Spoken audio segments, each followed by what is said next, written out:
Mr. Speaker, we have known for some time that the world is in flux.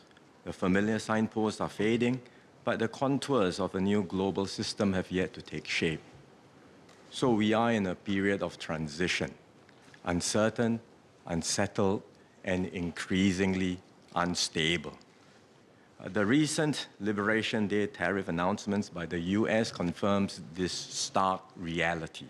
The era of rules-based globalization and free trade is over. This marks a profound turning point. We are entering a new phase in global affairs, one that is more arbitrary, protectionist, and dangerous. For nearly 80 years since the end of World War II, America was the anchor for the free market economies of the world. It championed free trade and open markets and led efforts to build a multilateral trading system. This WTO system ushered in decades of global growth and stability. It allowed trade to flourish and lifted millions out of poverty. It benefited the world and contributed to America's own economic strength. And objectively, America continues to enjoy unrivaled economic heft. In fact, the US rebounded more quickly than other advanced economies from the COVID pandemic. It has surged ahead of all its major competitors in the advanced industrial world. But not all Americans feel this way about their economy. There are hollowed-out towns in what was once America's thriving industrial belt. There are workers whose jobs have disappeared and whose incomes have stagnated. They believe that the American economy is fundamentally broken. Discontent was already visible in the 1990s when protesters disrupted the WTO meeting in Seattle. Frustrations deepened following the global financial crisis of 2008 and more recently after the COVID pandemic. To be clear, the global economic system is in need of reform. Singapore and many others have called for changes, and we have been working with like-minded countries and partners at the WTO to reform its processes. A key concern in America is China. The sense that the US had given away too much in allowing China to join the WTO, and that China competes on an unfair basis, for example, by heavily subsidizing its own companies, putting up non-tariff barriers, and restricting market access to US firms. These concerns should be addressed within the WTO framework. In particular, the trade arrangements and concessions made in the past when China was only 5% of the world's economy should be updated when China now makes up 15% of the world's GDP. And if there are disagreements, they should be resolved through the WTO's dispute resolution settlement system, which has been paralyzed and urgently needs to be restored and reformed. But what the US is doing now is not reform. It is rejecting the very system it created. The US has imposed a blanket 10% tariff on imports for nearly all countries. On top of that, it has layered on higher tariffs, up to 50% for selected countries, especially those that run a trade surplus with the US. According to the administration, the sweeping tariffs are needed to fix America's trade imbalances. But there is nothing inherently wrong about running a trade deficit. It simply means that American consumers are buying more from the world than the world is buying from America. Moreover, the focus has been solely on the goods trade. That only gives a partial picture. In fact, the US runs a surplus with many of its trading partners in services, exporting software services, education, entertainment, financial and business services. But this fact has been completely ignored. In Singapore's case, we have an FTA with America. We impose zero tariffs on US imports, and we actually run a trade deficit with the US, meaning we buy more from them than they do from us. If the tariffs were truly reciprocal, and if they were meant to target only those with trade surpluses, then the tariff for Singapore should be zero. But still, we are being subjected to the 10% tariff. We are very disappointed by the US move, especially considering the deep and long-standing friendship between our two countries. These are not actions one does to a friend. Asia bears the brunt of the US tariff increase. Within the region, China is the hardest hit, facing a 34% tariff this round. And this is on top of the 20% tariff increase imposed over the last 2 months and the 20% from the first Trump administration. So taken together, the average US tariff on Chinese products now exceeds 60%. In Southeast Asia, the tariff rates range from 10% to 49%. These measures will accelerate the fracturing of the global economy. Instead of flowing based on economic efficiency, capital and trade will increasingly be diverted based on political alignment and strategic considerations. Several members have asked about the impact of the tariffs on specific industries in Singapore.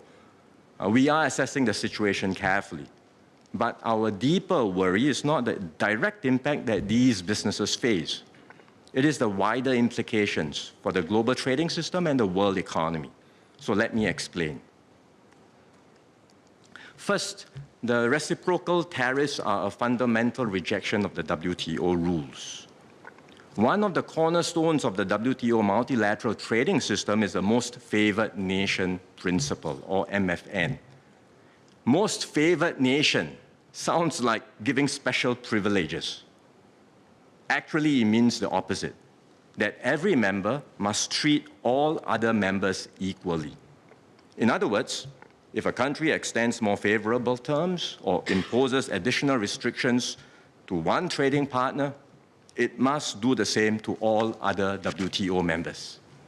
There are some carve-outs and exceptions to the MFN rule, for example, to allow free trade agreements. But MFN has long been the bedrock of the multilateral trading system. It ensures a level playing field, prevents discrimination, and enables countries, big or small, to compete fairly in global markets. This has helped to liberalize trade amongst more than 100 WTO members, each with different economic and political and social concerns. America's new tariff regime is a complete repudiation of the MFN principle. It opens the door to selective country-by-country trade relations based on unilateral preferences. If other countries adopt the same approach as the US, the rules-based trading system will unravel. This will spell trouble for all nations, but smaller countries like Singapore will face greater pressures, because small countries have limited bargaining power in one-on-one bilateral negotiations. So the major powers will dictate the terms, and we risk being marginalized and sidelined. Second, the likelihood of a full-blown global trade war is growing. Singapore has decided not to impose retaliatory tariffs. Doing so will only lead to increased costs for Singaporeans. But other countries may not be guided by the same considerations and may have different perceptions and views. China has already imposed retaliatory tariffs on US goods. Others, like the European Union, are considering their next steps. Some think that the new tariffs are a negotiating tactic, a negotiating tool by the US to extract concessions in other areas. This was what President Richard Nixon did in 1971. He slapped a 10% surcharge on imports to pressure Germany and Japan to devalue their currencies, and when they did, the tariffs came off. Indeed, there is a brief window for countries to negotiate and get some reprieve from the US before the higher tariffs take effect. And it may be possible for some rates to be lowered. But we have to be realistic. Once trade barriers go up, they tend to stay up. Rolling them back is much harder, even after the original rationale no longer applies. Even if some partial accommodations are eventually worked out, the uncertainty generated by such a drastic move will dampen global confidence and growth. It will be very hard to restore the previous status quo. And in particular, it doesn't look like the 10% universal rate is open for negotiation. This seems to be the fixed minimum tariff, regardless of a country's trade balance or existing trade arrangements. Furthermore, there are other forces that could maintain the momentum for tariffs. In particular, many European countries are eager to protect their critical industries like electric vehicles, green technologies, and semiconductors from Chinese competition. They do not want to be a dumping ground for exports from China or other countries. There is also a growing push across the West to strengthen their domestic manufacturing capabilities and to reduce dependence on global supply chains, especially in strategic industries. So this round of tariff increases by the US may just be the beginning of more increases to come globally. And we've seen this play out before. The US enacted sweeping tariff increases through the Smoot-Hawley Act in 1930. Many countries protested and a number retaliated with their own trade restrictions and tariffs. This deepened and extended the Great Depression. In some ways, today's risk may be greater. The new US tariffs, if fully enacted, are higher than the ones in Smoot-Hawley. Trade is now a much bigger part of the American and global economy compared to the 1930s. Supply chains are also more deeply connected than they were back then.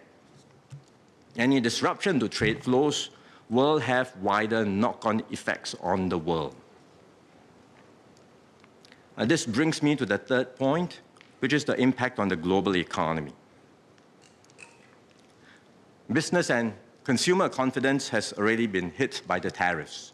International trade and investments will suffer. Our economic agencies got in touch with several multinational enterprises and local businesses after the tariff announcement. Even those who were not directly affected by the tariffs are worried about weakening demand from their consumers. Some have put new projects on hold while they assess the full implications of the tariffs. These are reactions from companies based here, but I'm sure the same conversations are happening in boardrooms elsewhere.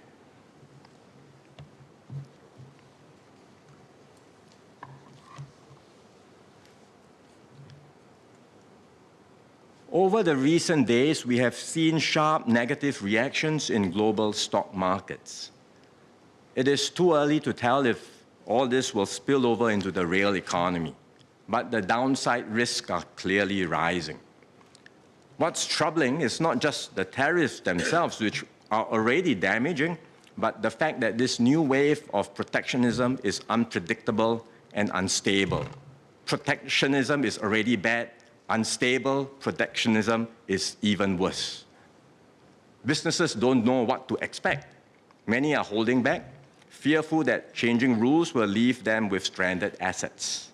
And all this creates an environment of deep uncertainty, one that could tip both the US and global economy into recession.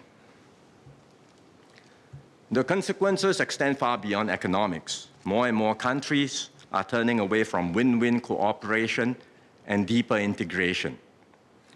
Instead, we see a rising me-first, win-lose mindset, where it's every country for itself. Some are even prepared to use aggressive or coercive means to get what they want at the expense of others. Meanwhile, global institutions are getting weaker and long-standing norms of cooperation are breaking down. One major concern is the US-China relationship.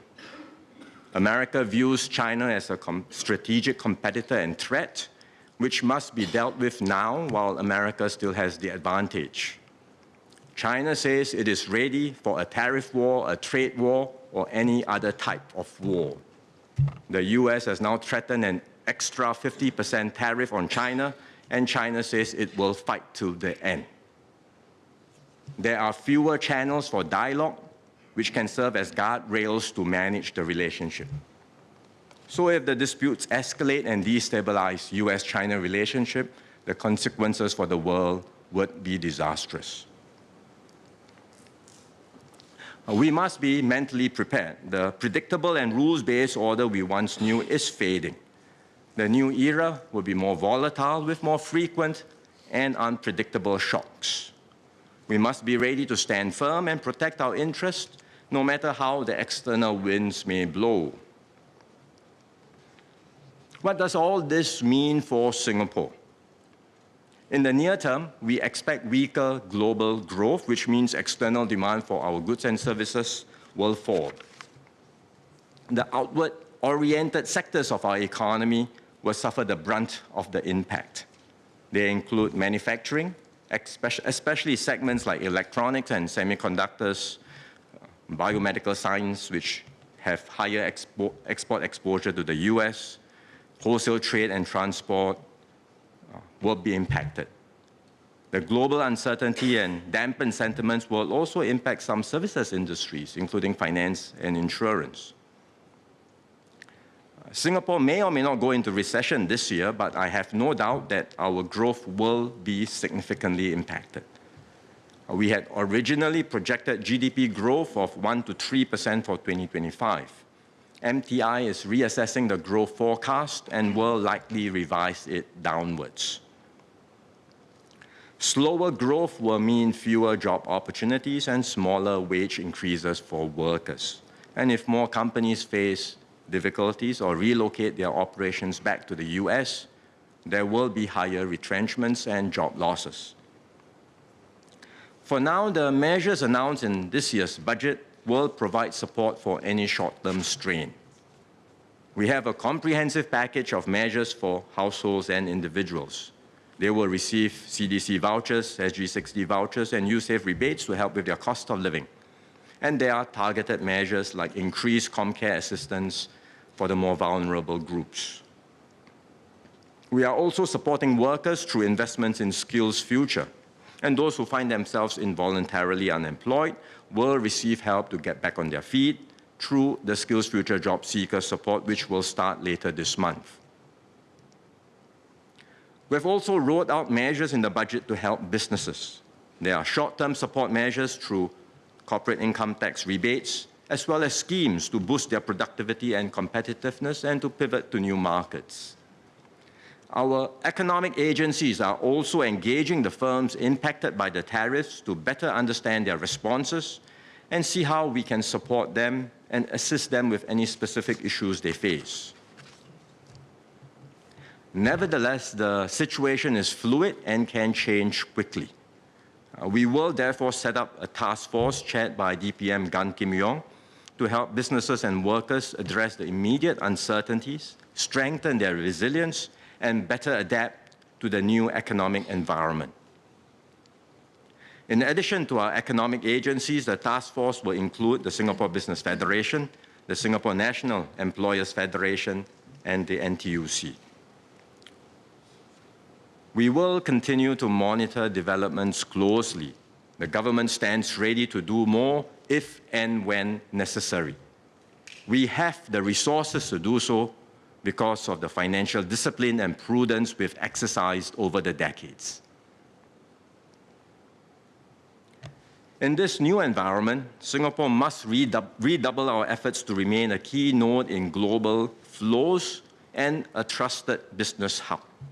We will forge closer links with like-minded partners who share our commitment to open and free trade. The US may have decided to turn protectionist, but the rest of the world does not have to follow the same path. We will identify other partners to join us and work around this to ensure resilience and maintain critical parts of the multilateral system while laying the foundations for a possible new and different global system that can be achievable later. And this is why I've made the effort to engage and visit my counterparts in different countries. I touched base with the UK Prime Minister Keir Starmer yesterday and have a few more conversations lined up in the coming weeks. They are all keen to do more with Singapore and to expand our economic cooperation, including in new areas like the digital and green economies. In particular, we will strengthen our collaboration and integration within ASEAN. Last Friday, I spoke with Malaysian Prime Minister Anwar Ibrahim. Malaysia is also the ASEAN chair this year. We agreed to accelerate ASEAN's integration efforts to make our region more attractive and competitive. A special ASEAN Economic Ministers meeting will be convened later this week. They will discuss further ways that ASEAN can work together to strengthen intra-ASEAN trade and to send a strong signal of ASEAN's commitment to regional economic integration. As a group, ASEAN will also continue to strengthen our links with like-minded partners in areas of mutual interest. Mr. Speaker, we are entering a changed world. The only way Singapore can make it through the gathering storm is to stay united, pool our resources, our resilience, and our resolve. The government will do everything we can to steer Singapore through the choppy waters and make sure no one is left behind. We will keep our economy open, our society cohesive, and our institutions strong. We will create new value propositions for businesses and investors. We will act boldly and decisively when needed to ensure Singapore continues to succeed. Above all, we will put the interest of Singapore and Singaporeans at the center of everything we do. The road ahead will be harder. The dangers are real, but so too is our determination. In many ways, we are in a better position than we were 60 years ago when we became independent. We have built deep reserves as a strategic buffer. We've forged a strong compact built on solidarity and trust in each other. And most of all, we have our ingenuity and wit, our grit and gumption, a never-say-die spirit that has seen us through every crisis and will carry us through the ones to come. So, Mr. Speaker, I say to this House and to fellow Singaporeans, do not fear. Now, more than ever, we will stay resolute and united. Our little red dot will continue to shine. In a dark and troubled world, Singapore will hold our ground as a beacon of stability, purpose, and hope. Thank you, sir.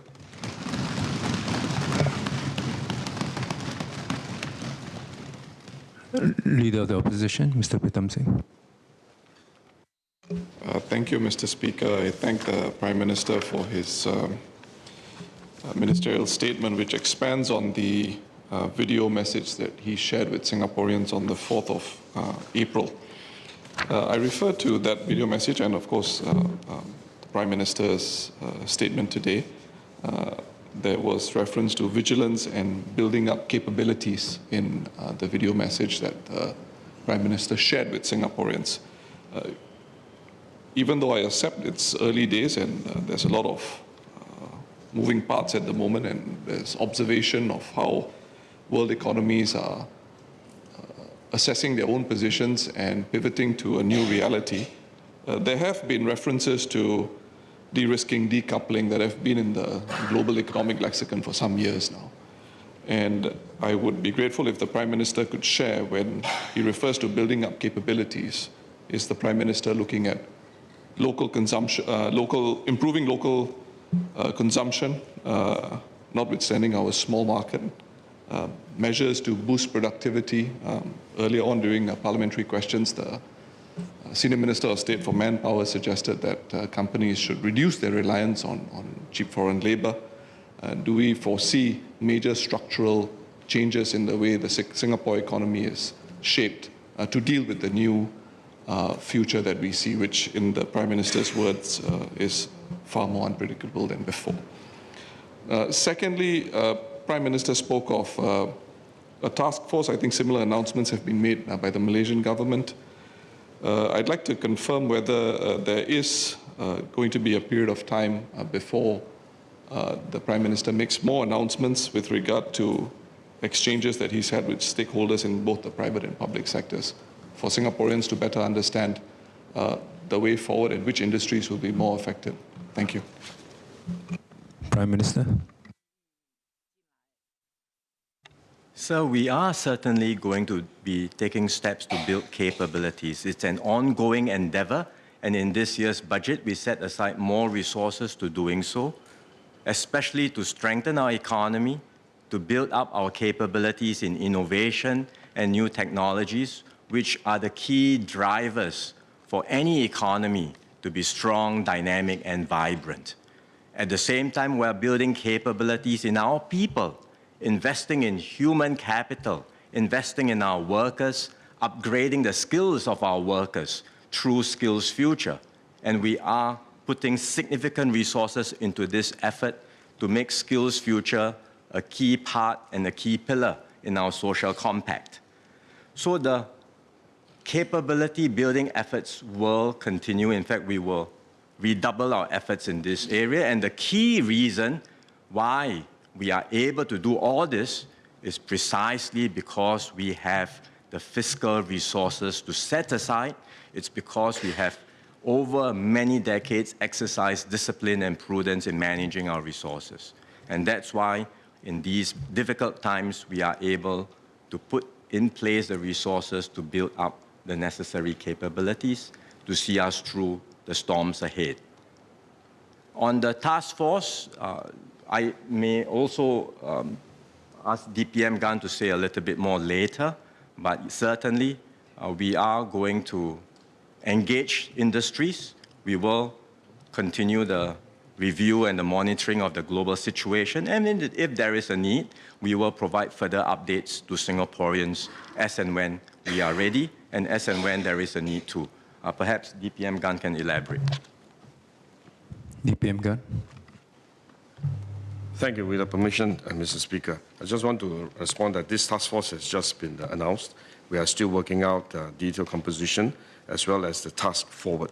But one of the key focus of the task force is going to be in terms of communication and information sharing.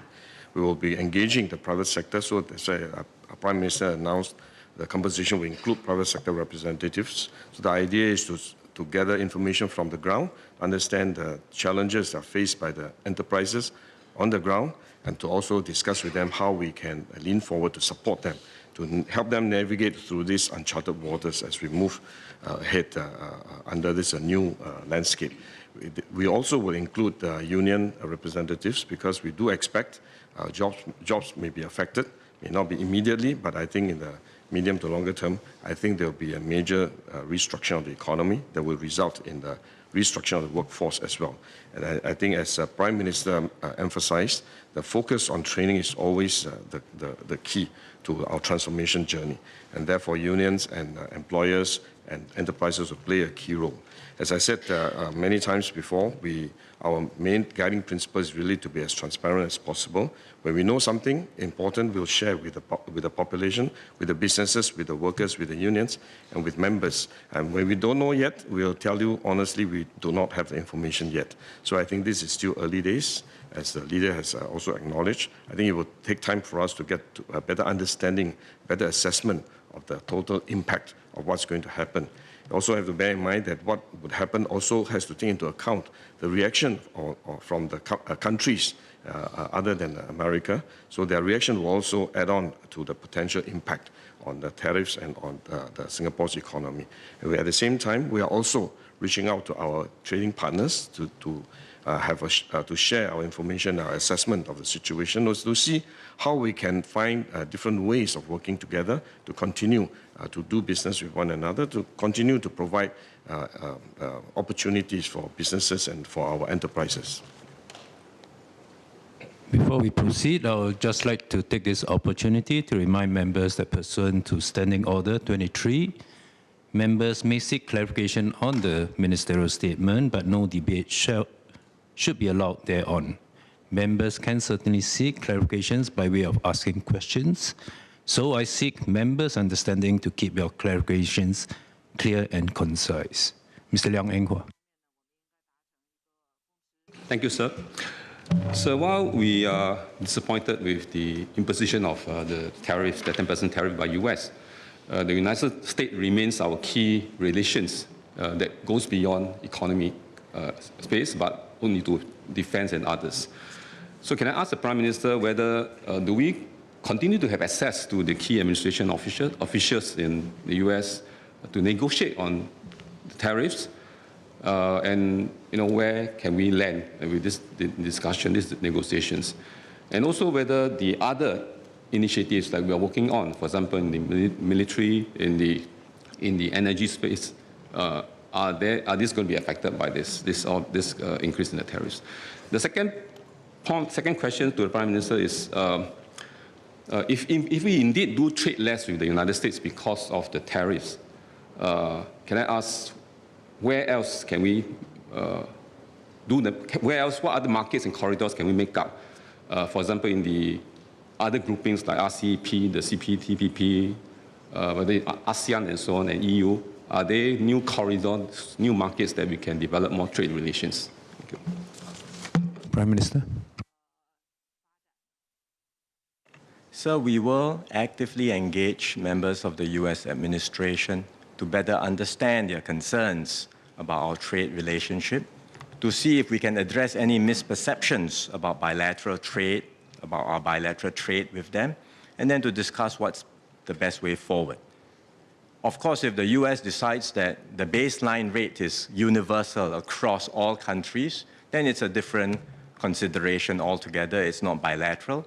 It's their view of the world, and they've decided that every country should at least have a 10% tariff. But we are continuing to have these conversations with the US administration and also with other countries. On the other aspects of our overall relationship with America, they continue to be important. We value the relationship. We believe the US values it too. In areas like security and defense, we have such a close relationship built up over many decades, and we will continue to maintain that. And we will also discuss cooperation in new areas like critical new technologies as well as energy. So these areas of cooperation remain, and we certainly want to continue advancing them as well. On where else will there be new markets for our exports? Well, we will continue to find export markets. We will help our companies identify new markets, including areas that they may not be so familiar with. And that's why we are redoubling our efforts to strengthen our links, including in areas in the Middle East, in Latin America, areas where we may not have such close links, but we think there's potential and opportunities to do more. But fundamentally, we have to be prepared that if trade barriers around the world are higher than they were before, then ultimately we are entering a world where there will be slower growth, less demand for our goods and services. So structurally, we are in for a more difficult ride. Not to mention that if economic activities are going to be configured in a way that's not so much based on efficiency, but security, geopolitical, and political considerations, then costs will be higher. And at the end of the day, the world ends up operating on a higher cost base. So these are the harsh realities that we have to be prepared for. Mr. Wong. Thank you, Mr. Speaker. I thank PM. I have two clarifications. Given that many local businesses operate within global supply chains, how will the anticipated pass-through effect of increased costs to Singapore consumers look like? And two, for SMEs that lack the skill to absorb the sudden cost increase, what tailored support is the ministry considering to ensure that it remain competitive and can continue to meet consumer demand without raising prices significantly? I assume this is something that DPM Gan's task force will look into. Thank you. Prime Minister. So, in the near term, if global demand slows down, it may actually mean less inflationary pressures because global demand is coming off. It's a reason why you see oil prices coming off in the near term. But as I mentioned just now in my response to Mr. Liang Yenghua, overall, if the entire global economy is going to be configured on a less efficient basis, it must mean higher cost. And this will impact Singaporeans as well. So we are watching for that, and we will continue to monitor that closely. The impact on Singaporeans, the impact on businesses, and as the member said, as Mr. Yip said, what additional measures may be needed. For now, we think that the budget measures are adequate, but the task force chaired by DPM Gan will monitor, will assess, and will put up recommendations when ready. Associate Professor James Lim.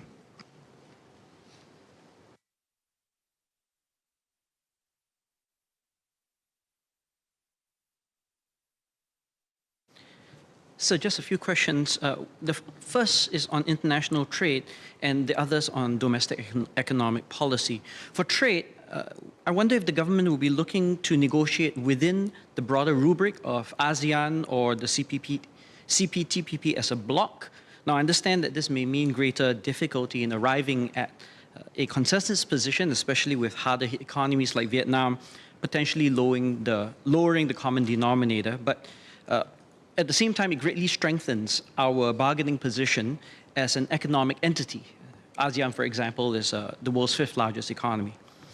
For the domestic economy, beyond the existing slate of vouchers, I wonder what other policies the government will be considering in order to shore up consumer demand and to help rebalance the economy toward domestically driven demand, at least in the short run.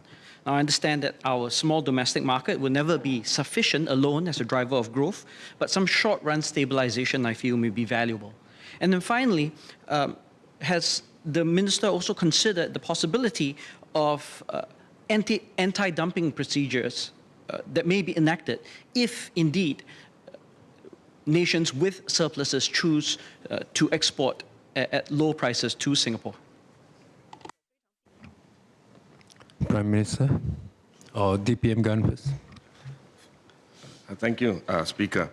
First, on external trade relationship, indeed, we are working with ASEAN members as well as our fellow CPTPP as well as other trade organizations to see how we can come together to discuss our strategy towards the United States, how we can negotiate and discuss as an organization. So as I think we announced that we are going to have an ASEAN Economic Ministers meeting shortly, if I'm not wrong, on the 10th of April.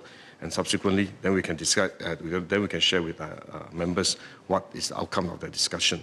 The idea is really to come together, to share our information, our assessment of the situation, and to explore ways that we can work together moving forward, including discussions with the US, as well as how to further strengthen and deepen regional integration, which will be helpful to our economies as well. And in terms of domestic demand, I should just sound a word of caution that if we are overstimulating demand, it will end up with inflationary pressures. So it's something that you have to always be careful. You need to strike a balance. And as Professor Lim pointed out, we have a very small economy. It will not be able to move the needle.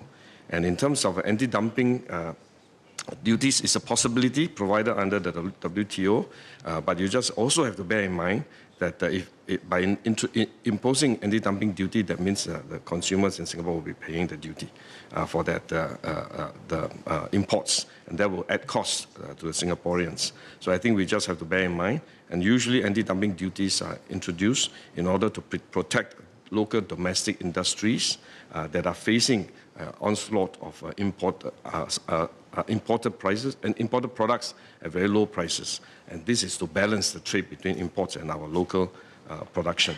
But if our industries are competitive, and in fact they are mostly export-oriented, I think we have to be very careful in considering introducing anti-dumping duties. Mr. Desmond Chu. Mr. Speaker, I want to thank Prime Minister for his ministerial statement. The labour movement has, of course, surveyed our unionists. They are rightly worried about growth issues, loss of jobs, cost of living, but they have also expressed confidence that the PAP government will steer us through these difficult times.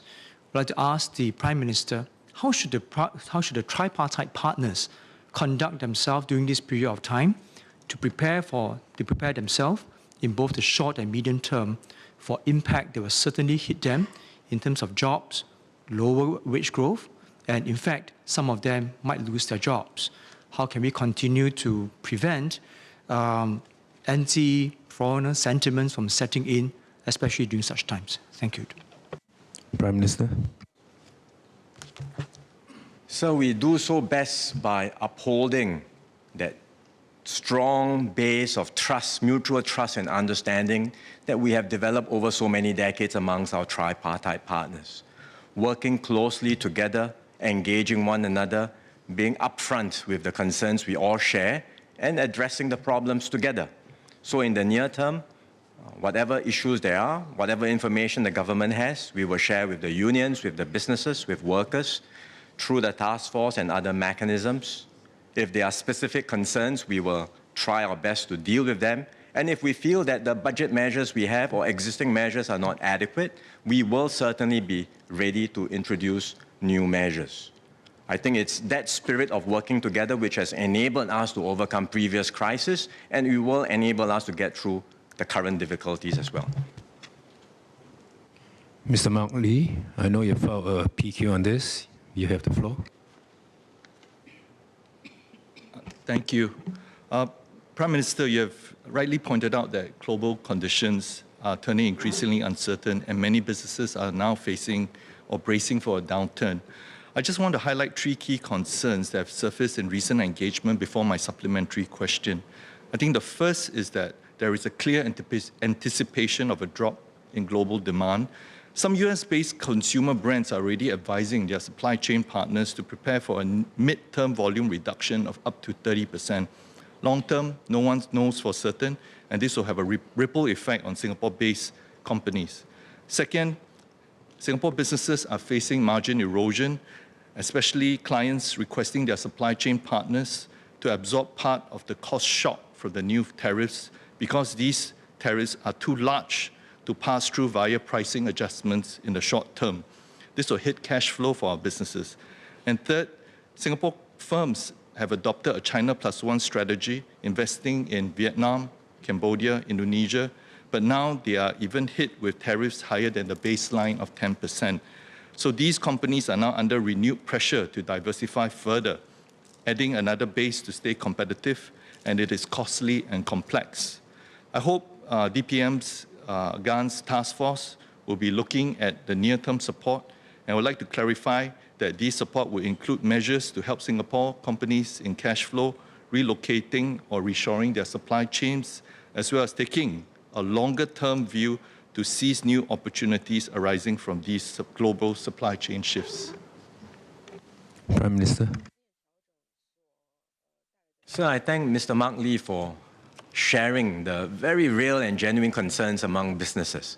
We've heard similar feedback amongst our businesses. It's not just businesses based in Singapore who are impacted because, as Mr. Lee says, some businesses have diversified, expanded, built factories in places like Vietnam, China, and now they are hit with even higher tariffs. And so it will have impact on their operations, and in the end, all this will spill over and impact growth this year and also our prospects for future growth. That's why we are concerned. That's why we think the concerns have to be dealt with quickly. And so DPM's GAN's task force will continue to engage businesses to better understand the full extent of the impact because this situation is still unfolding, and eventually to work out what additional measures we need. Ms. Hazelpour, earlier on you had raised your hand. You're okay? Or I just want to give those who had raised their hands earlier, but if it's no longer the case, Mr. Saktiandi Supat. Mr. Speaker, I'd like to thank Prime Minister for sharing his thoughts and introducing, highlighting to us about the setting up of the task group. I've got three SQs, clarifications, Mr. Speaker. One is whether PM can share with us a bit more about his negotiations within ASEAN, because PM, you mentioned that you had a chat with the Prime Minister of Malaysia. and how the ASEAN negotiations would actually go ahead in terms of dispute resolution or in terms of the trade tariffs that have been introduced. Second is in terms of I know the situation is still fluid, but there are concerns about the semiconductor tariffs that might come on stream. And given that Singapore is a re-export hub, semiconductor is a significant proportion of our manufacturing sector. Can PM and whether DPM Gan can share on a sectoral basis the impact of the semiconductor tariffs if it does come in, its impact on jobs and GDP in Singapore. And the last clarification is whether PM or DPM Gan can share at the interim, at the start, whether there has been done macro counterfactual simulations of existing tariffs that have been introduced, and whether if there's an additional 5% or 10% tariffs or semiconductor tariffs, the impact on growth and jobs for Singapore. Thank you. DPM Gan. Thank you very much. I think I just give you a very broad assessment of the impact. As I mentioned earlier, I think we still need to look at what US is going to do with regard to semiconductor. And it is indeed something that is of great concern to us. We have been engaging the semiconductor companies and to discuss with them what we can do to help them to make sure that they're able to manage the impact of the import duties. Our semiconductor exports to the US comprise about 8.9% of Singapore's total goods exports to the US. And this is equivalent to 0.8% of Singapore's total goods exports to the world in 2024. So it is not insignificant. So it's something that we will continue to have to work with them and see how we can manage the potential impact of duties on Singapore's exports to the US. Prime Minister. On the first question about negotiations and whether we're going to do this bilaterally or collectively as ASEAN, I think the ASEAN member states, each one of us bilaterally, will already engage America. We will certainly do so, and I'm sure other countries are doing so as well. You would have read about that in the media. As for what position ASEAN takes as a whole, the ASEAN economic ministers are meeting soon, and they will discuss further.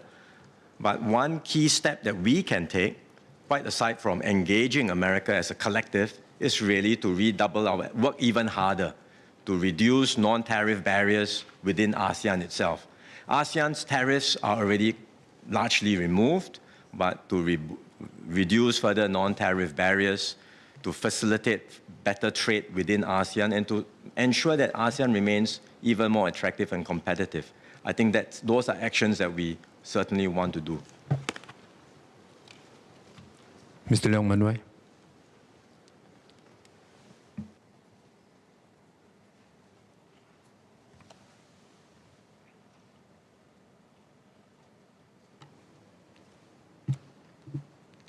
Mr. Speaker, PSP welcomed the Prime Minister's reassuring message to Singaporeans just now. Do not fear. I have four clarifications. As a nation, we have a good track record of overcoming challenges, like the oil crisis, Asian currency crisis, SARS, and COVID. We can do it again. The tariffs are game-changing, but we do not know 100% their long-term economic impact on Singapore at this moment. First question, as Singapore has the lowest 10% tariff in Asia, does the government not believe that this will put us in a stronger competitive position to continue exporting to the US? Second clarification, what are the chances that these tariffs will be temporary, like not more than 2 years? 3, does he believe that the world has been adjusting to a post-Pax Americana era for a while, and this move by the Trump administration will only accelerate this process, and the world may arrive at a new equilibrium sooner? 4, and last clarification, Singapore is now a far larger economy and diverse society than before. Does the Prime Minister agree that the right approach to dealing with adversity is to have free contestation of idea and not groupthink. Thank you. Prime Minister. Mr. Speaker, certainly we welcome all ideas. We have said it repeatedly, and the government will continue to engage all stakeholders to build a better future for everyone in Singapore. On the questions that Mr. Leong raised, in fact, some of them were already addressed in my speech. I did say that today's order is eroding and a new order is coming in place. And indeed, America's actions may accelerate this move, but we are in a period of transition, one that's uncertain, unsettled, and increasingly unstable. Transitions are always unstable until you eventually find a new equilibrium, and we have no idea what that new equilibrium will be or when we will get there. Will the tariffs be temporary? I also mentioned this in my speech just now. There are some hopes that the negotiations may bring down the higher tariffs, but I think we have to be realistic. Not sure that this can be done. And when tariffs are raised, it's usually, as you look at the historical record, very hard for them to come back down again. And in any case, the administration has already indicated the base tier is not for negotiation. For now, that's their position. We are engaging them. But if that is truly their position, then these are not temporary tariffs at all. We are not going back to the previous status quo. We are in a new phase with higher trade barriers. Should we take comfort that we are in the lowest tier? Well, I suppose if you want to see silver linings in dark clouds, you can say so. But certainly for us as a country, so reliant on trade for our growth, on external markets for our living, this new environment will be detrimental to Singapore's longer-term prospects. So I take no comfort at all in us being in the lowest tier, and I think that we have to brace ourselves for a much bumpier ride ahead. Mr. Neil Perak.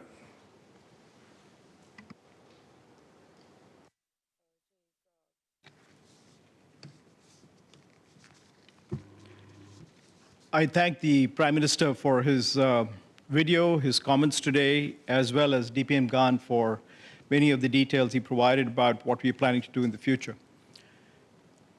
The current US administration seems to have shown themselves to be fairly open to bilateral negotiations, in fact, has encouraged bilateral negotiations. Now, for small countries like ourselves, it's obviously a lot harder to negotiate because the negotiation is not done on the basis of any strict international law, but more the laws of the jungle, which is what can you do for me today?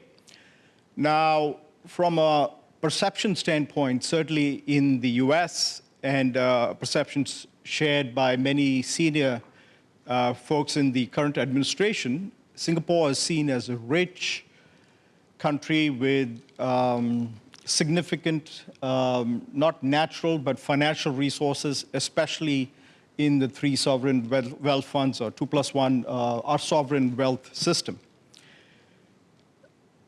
And I fully appreciate this is a hypothetical question, but the view is, if down the road in a negotiation we are asked, what can you give to us? Can you commit a $100 billion commitment to invest in US manufacturing to create X number of jobs?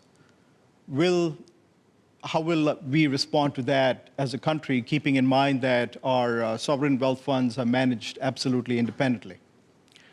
The second point is more regarding the domestic companies that we have in Singapore, whose margins have been shrinking even prior to this latest salvo. Now, whether the imports in the months to come from China or from other countries where the duties are substantially higher, how will the government be able to support domestic companies without any form of anti-dumping duties, keeping in mind that the margins are razor thin already, especially for our SMEs? Thank you. Prime Minister. So our companies, as well as our sovereign wealth funds, have major investments in America today and continue to see opportunities in US projects. They operate independently, as the member said. They operate strictly on a commercial basis, and they evaluate projects strictly on their own merits, not for diplomatic or political considerations. So they will continue with that approach. And if indeed the continued investments that we are making, that Singapore as a whole is making in the US, help to advance a bilateral relationship, so much the better. But we will not compromise our key principles of investing on a proper basis, commercial basis, and evaluating projects on the basis that they are fundamentally good investment projects for Singapore. On the second question on supporting companies, again, we've gone through that. We understand that there will be an impact on our local businesses. We will engage them more, understand better how exactly they are affected by these by the tariffs. A lot of this is still evolving, as many members recognize. And so as we get better information, as we drill down into some of the details, we will be in a better position to shape our responses. Mr. Zulkarnain Abdurrahim. Sorry, I meant Mr. Sharil Taha.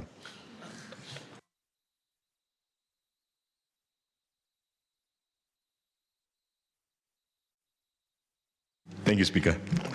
Speaker, I'd like to thank PM for his assuring words on the uncertainty that's facing us today.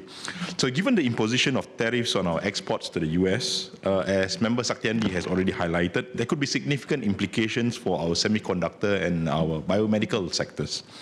Has there been any indication of a slowdown or withdrawal of foreign investments in Singapore? And my second SQ is, in light of the evolving global order or the transition, as PM has mentioned it, while we appreciate the grants and the support measures to assist our companies and our workforce, how can Singapore adopt a more proactive stance in navigating this era of uncertainty? How do we find the opportunities in these troubled waters? What role can we play, especially in the global world order? And what unique value propositions can we offer to remain relevant and contribute meaningfully to this global economic transition? Thank you. Prime Minister. So on investments coming into Singapore, I think these are still early days. At least in previous crises and slowdowns, we've continued to be able to attract a good and healthy pipeline of investments because Singapore's reputation as a trusted business hub is strong, and companies do want to do more activities out of Singapore. We hope this will continue to be the case, but it's still early days, it's hard to tell. We will continue to engage the key multinational enterprises. What we do here for now is that many are holding back. Not so much that they don't want to come to Singapore, but they are just holding back on new projects precisely because of the uncertainty that I highlighted just now. And that's why the concern is not just about tariffs alone, damaging though they are, but the wider uncertainty about potential changes in rules, which is causing companies everywhere to hold back on new projects, hold back on taking decisions, and all that can easily tip the world into a slowdown. On opportunities, sir, I highlighted we are engaging our countries in ASEAN to see what more we can do as ASEAN to make ASEAN more competitive. There is renewed, I would say, emphasis and a strong desire to do more, particularly in this new environment. So we are hopeful that we can push through some of these ASEAN initiatives. There are other like-minded countries who believe firmly in a rules-based trading system, in open and free trade. We are in touch with them, engaging them to see what more we can do together. As I mentioned in my statement, how can we, even if the US has chosen to abandon the WTO, to reject WTO rules and to go in a more protectionist path. The rest of the world doesn't have to follow, and there will be a coalition of like-minded countries, which we will be amongst them, identifying new opportunities for ourselves, finding ways to retain key elements of the multilateral system, and seeing how we can evolve and shape a better global system together. Mr. Georgia.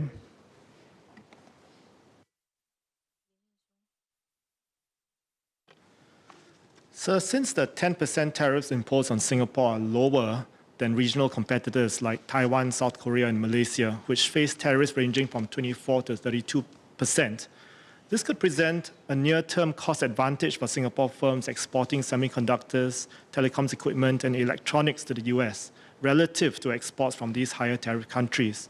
The Prime Minister just now acknowledged that this was a silver lining.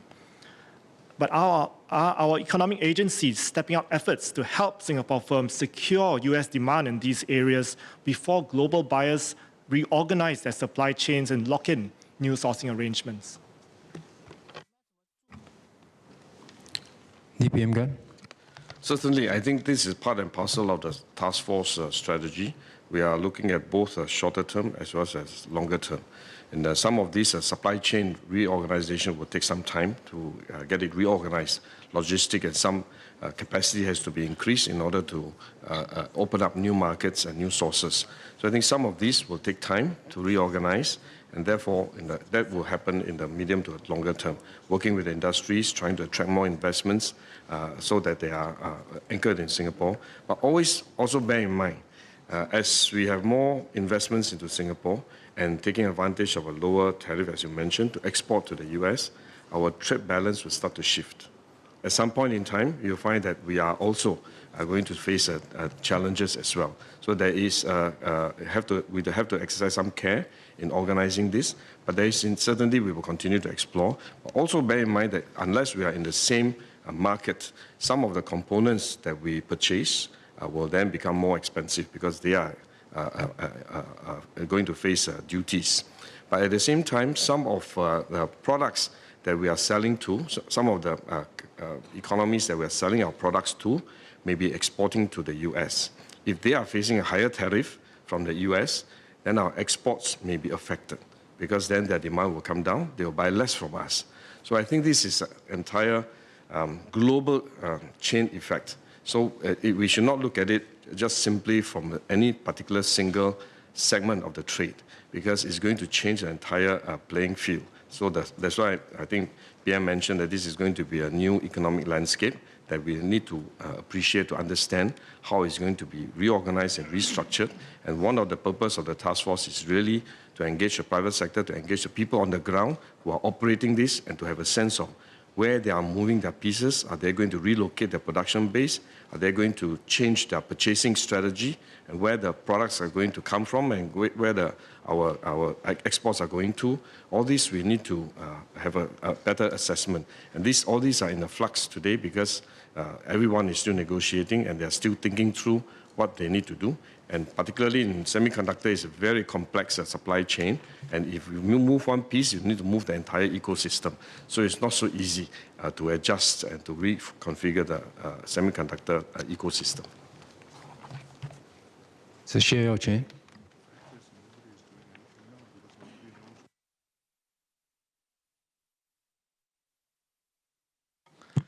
Thank you, sir. Sir, PM spoke about the rest of the world not needing to follow the US as it turns protectionist, and about Singapore's hope to work with the rest of the world to double down on global integration. I agree with this point, but my worry is about global leadership for and from the rest of the world to double down on this integration going forward. So what is the PM's assessment of how the void in global leadership left behind by the US can be filled, and also how may Singapore contribute to and support to this backfilling in the global leadership void? Thank you. Prime Minister. So we share the same concern. And this is precisely why there's so much uncertainty in the world today. Who is going to step into the vacuum there is no clear answer. And while Singapore can try to do our best to speak up, to corral and to engage like-minded countries, let's be realistic. We are not going to be able to fill the vacuum ourselves. We need other big players to step in. So we are engaging all of them in Europe, in Asia, in the Middle East, and hopefully together as a coalition or as a broader, wider group of countries, there will be enough voices that share a common interest in keeping the WTO system going, updating it, and maintaining our rules-based trading system. These are efforts that we will continue to press on. Mrs. Opa.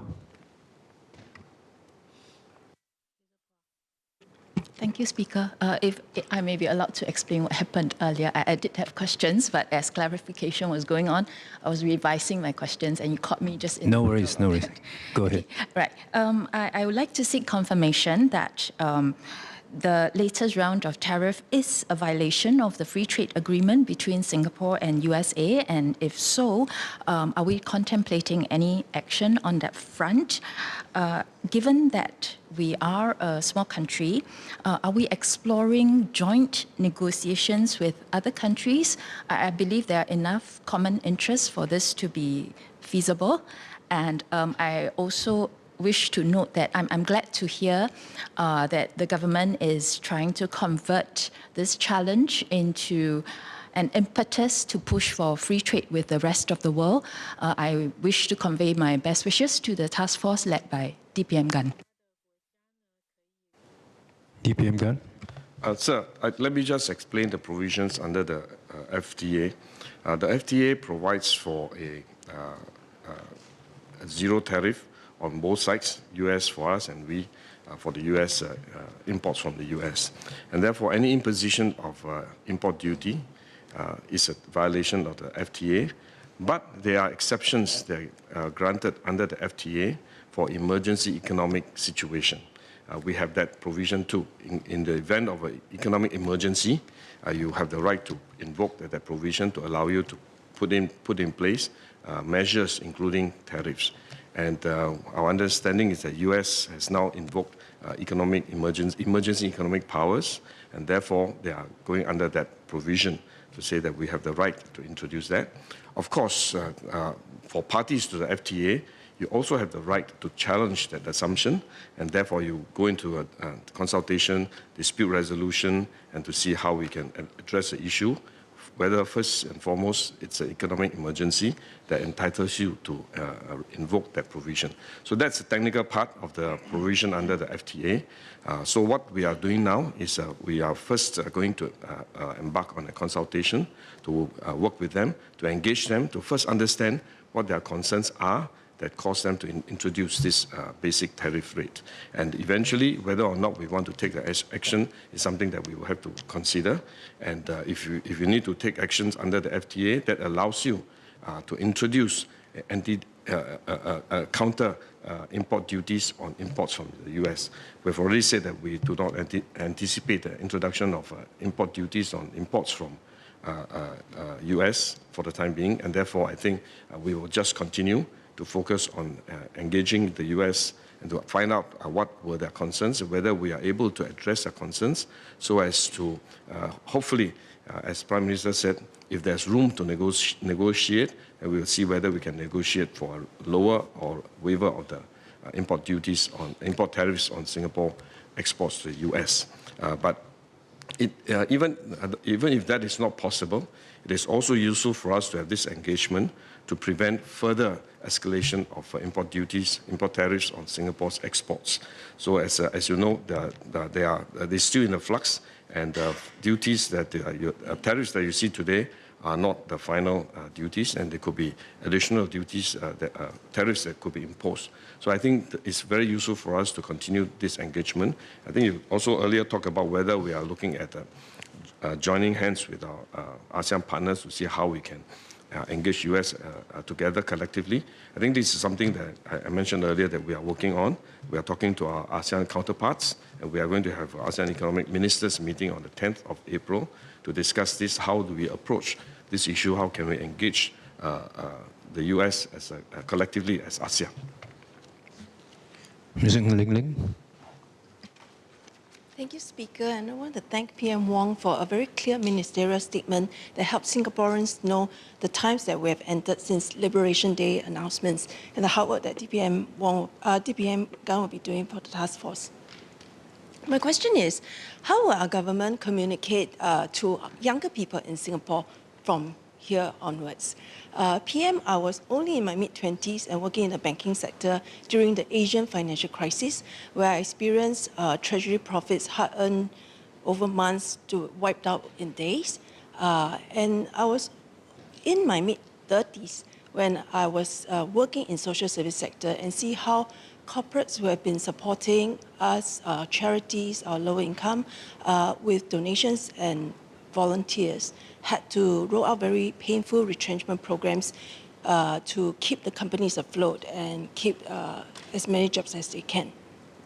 So my questions to PM is, how will our youth, as young as 18 years old to maybe 35, from my youth network, have shared with me that they really benefited from your engagement with them through the YN platform. How will we engage them to help them understand what's going to come forward and go through the hard ride?